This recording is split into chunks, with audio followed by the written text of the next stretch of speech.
name is Mohammed Moiz. I am from class KG, Ikhlas International School, Rahman campus. My question is, क्या इमारत सिर्फ चीज़ों में ही होती है? वालेकुम वरहमतुल्लाहि वबरकातुहू। मेरा नाम मोहम्मद जीवन है। मैं Ikhlas international school IRC campus class 9 में पढ़ता हूँ। मेरा आपसे ये सवाल है कि क्या अमानत सिर्फ चीज़ों में ही होती है? वालेकुम अस्सलाम वरहमतुल्लाहि वबरकातुहू। बहुत ज़बरदस्त क्वेश्चन है कि क्या अमानत सिर्फ चीज़ों में ही होती है। तो हमारे यहाँ बेसिकली समझा यही जाता है, एक कॉन्सेप्ट यही है कि सिर्फ चीज़ों में ही अमानत होती है। यानी किसी ने आपके पास कोई पैसे रखवा दिए, किसी ने आपके पास कोई चीज़ रखवा दी, तो अब बस वही अमानत है और उसी की हिफाजत हमने करनी है, वो भी अमानत है और उसकी भी हिफाजत करनी है। लेकिन इसके अलावा और भी बहुत सारी चीज़ें हैं जो अमानतें होती हैं। मिसाल के तौर पर हुकूकुल्लाह, अल्लाह के हुकूक, और हुकूकुल इबाद, बंदों के हुकूक, वालिदैन के हुकूक, पड़ोसियों के हुकूक, रिश्तेदारों के हुकूक, ये भी सब अमानतें हैं। इनकी भी अदायगी ज़रूरी है।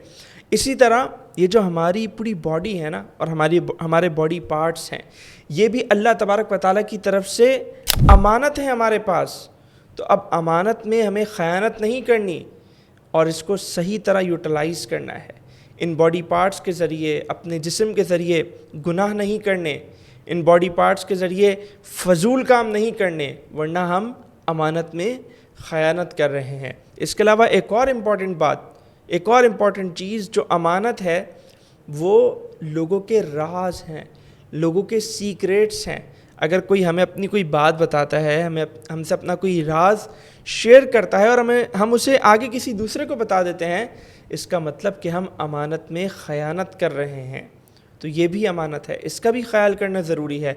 इसी तरह अगर कोई हमसे मशवरा मांगता है तो उसे ठीक एडवाइस देना ये भी ज़रूरी है। अगर हम गलत एडवाइस करते हैं तो मतलब हम अमानत में ख़यानत कर रहे हैं।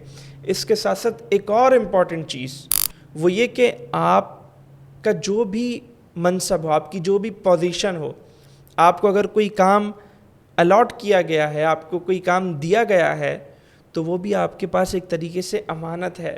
अगर आप उसे ठीक तरह अदा नहीं करते तो इसका मतलब कि आप अमानत में ख़यानत कर रहे हैं। तो किसी ने पैसे रखवा दिए, किसी ने कोई चीज़ रखवा दी, उसकी भी हिफाजत आपने करनी है और इन तमाम चीज़ों की, हुकूकुल्लाह की, हुकूकुल इबाद की हिफाजत भी करनी है, अपनी इस पूरी बॉडी की हिफाजत करनी है, दूसरों के सीक्रेट्स की हिफाजत करनी है, और आपके पास जो पोजीशन है, जो डेजिग्नेशन है, उसकी भी आपको हिफाजत करनी है। तभी ये कहलाए जाएंगे आप कि आप अमानतदार हैं।